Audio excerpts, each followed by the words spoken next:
Thankfully, there are no teams on bye this week, but that doesn't mean you might not have some tough RB2 decisions, maybe flex decisions, streaming QB, streaming tight end. I got you covered. I'm going to give you 8 deeper names that I think have upside this week. Hey, before I get to those players, if you're new to Underdog, there is still time to use the new customer special. Jalen Hurts only needs to go over half a yard this Sunday.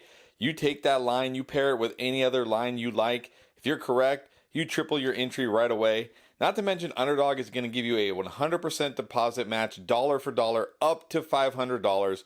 That's right, you can deposit any amount from $10 to $500, and they will match it. Free money you can use with this Jalen Hurts new customer special. Just use promo code ENDGAME when you sign up at Underdog Fantasy. Let's start running back with a guy who was drafted pretty highly, but really has been out of fantasy lineups for a bit, and that is Dameon Pierce. Has done really nothing this year.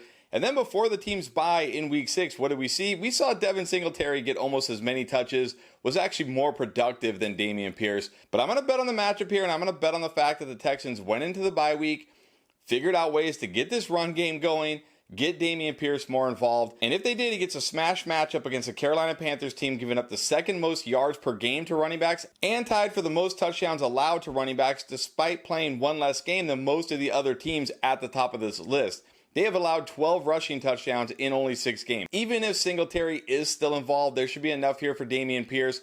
This matchup is so good. I think you have to buy into the talent, the fact that the Texans are going to try to get him more involved, figure out this running game, and the matchup. So if you're desperate at your RB2 slot and you have a bunch of guys with low upside, not in good matchups this week, just go ahead with Dameon Pierce. I think he comes through.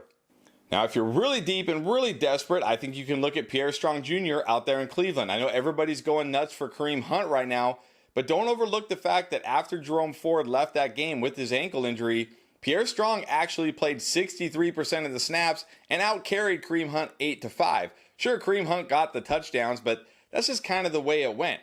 Kareem Hunt is dealing with a thigh injury. He should play, but don't be surprised if this is closer to 50-50, or even if Pierre Strong gets a little bit more of the touches here. He's averaging almost 5 yards per carry this year.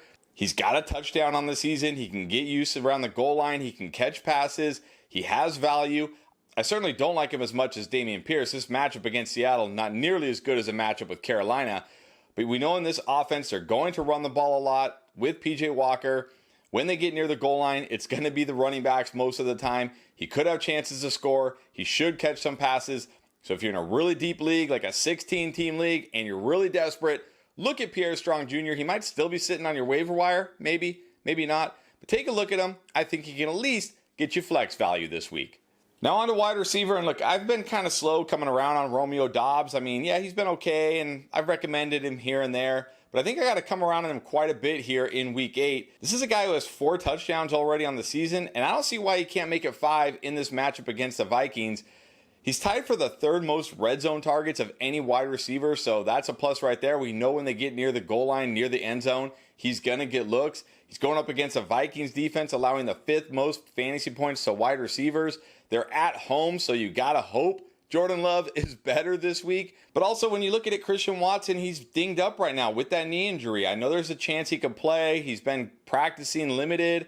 But even if he does play, he may not be 100%, may not be at full snaps. And look, there's a chance he just doesn't play. And if he doesn't, this is a great spot for Romeo Doubs. But even if Christian Watson does play, I still think Romeo Doubs is a great start as an upside wide receiver 3 or an upside flex, depending on how deep your league is. He has touchdown upside. He's involved in this offense. And I do think Jordan Love is better this week at home against the Vikings. And I'm going to talk more about him in a little bit as well. Now a wide receiver that's kind of been forgotten a little bit. You go back to week 5, Tank Dell left that game with a concussion, missed week 6, and they had the bye in week 7. So we haven't really heard from Tank Dell, for a few weeks here, and people have kind of forgotten about him. But if you've still got him on your bench, or if he's somehow out on your waiver wire and you need an upside play, take a look at Tank Dell. I love his matchup this week going against that Carolina Panthers secondary. Number one, they're really banged up. They're giving up a lot of points to wide receivers. But the other reason why I really like him in this matchup is because the Panthers rank bottom 10 in pressure rate. And when you look at Tank Dell this year, when CJ Stroud isn't under pressure, he ranks 7th among all wide receivers in yards per route run. He's been one of the best wide receivers when CJ Stroud isn't under pressure. CJ Stroud should not be under pressure this game from this Panthers front line. This should be a pretty nice game for them. Tank Dell looks like he's going to play, coming back from that concussion, good to go. This is a guy that has tremendous upside every single week. He can always rip off the big play, catch a touchdown.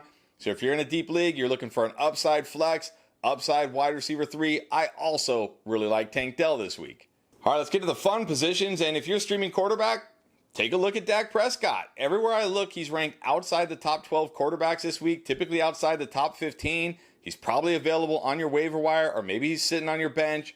If he's still out there and you're streaming quarterback, I think Dak Prescott is a great play this week. They're coming out of the bye week, which is always a good thing because you got to think they got together, the coaches got together. They're going to figure out ways to get this offense going. He looked good in that game against the Chargers before the bye, was running the ball, throwing the ball pretty well in that game. Now they get a home matchup against the Rams coming out of the bye. I love this spot for him.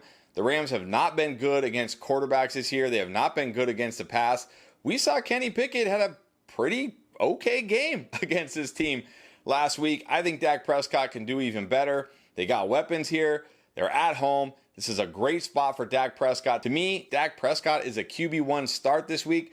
I would start him over guys like Matthew Stafford, Sam Howell, guys like that who I don't love as much this week. I think Dak Prescott comes through. And then I foreshadowed Jordan Love, but let's talk about Jordan Love. Gets a great matchup here at home against the Vikings. And I know he's been really bad the last 2 games, but those were games on the road. Now, granted, they weren't tough matchups, but they were on the road. Now he finally gets to come home in a great spot against the Vikings. Look, throw out what they did last week against the 49ers. That was a weird game. Maybe Brock Purdy was playing with a concussion. Who knows? But I don't trust that this Vikings defense is suddenly great or elite or anything. And one nice thing about Jordan Love this year, even in games he's struggled, he's had 2 or more touchdowns in all but 2 games, and he's thrown 3 or more touchdowns in half of his games. So he has touchdown upside. Talked about Romeo Doubs. He's a threat in the red zone. Maybe he'll have Christian Watson. Aaron Jones should be healthier, which is nice because he can have those safety valve dump offs to Aaron Jones. The matchup is just too good, though, at home against this Vikings defense, giving up the 10th most fantasy points to quarterbacks. I think in one quarterback leagues, I certainly don't prefer him over Dak Prescott. If it's between him and Prescott, I'm absolutely going Prescott.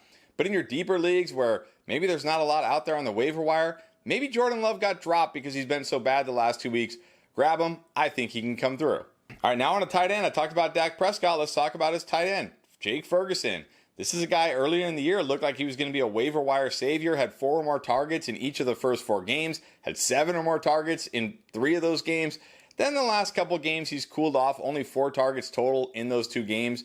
But now coming out of the bye, he gets a great matchup this week against a Rams team, allowing the 5th most fantasy points to tight ends. And when you look at this defense recently, they've allowed 8 or more targets in 4 of their last 5 games to the tight end position. And Jake Ferguson is a guy with tremendous weekly touchdown upside because he's tied for 3rd right there with Romeo Doubs with 10 red zone targets this year. He's a threat in the red zone, which is really the best you can ask for a streaming tight end. He also gets targets, and I talked about it. I think this offense coming out of the bye in this matchup, they're going to get together. They're going to figure some things out. They're going to be better. I love Dak Prescott this week.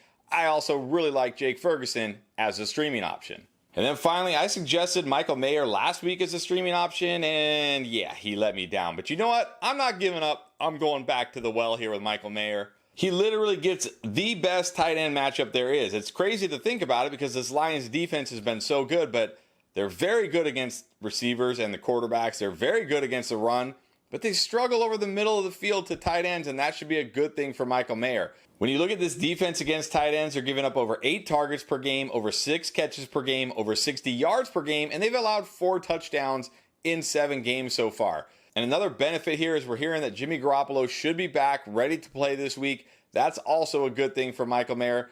Remember, just a couple of weeks ago, he had his breakout game, led this team in receiving. Not expecting that again, but I think we see a better Michael Mayer, somebody closer to that game than the one we saw last game. I prefer Jake Ferguson, again, because I feel like he'll be more heavily involved and the red zone share. But Michael Mayer, also a very solid option this week if you're streaming tight end. Week 8 matchups are almost underway. You need help. Who to start, who to sit, who could boom, who to grab off waivers now before they break out. Everything you need to dominate your Week 8 matchup, we got you covered in our Week 8 playlist right here.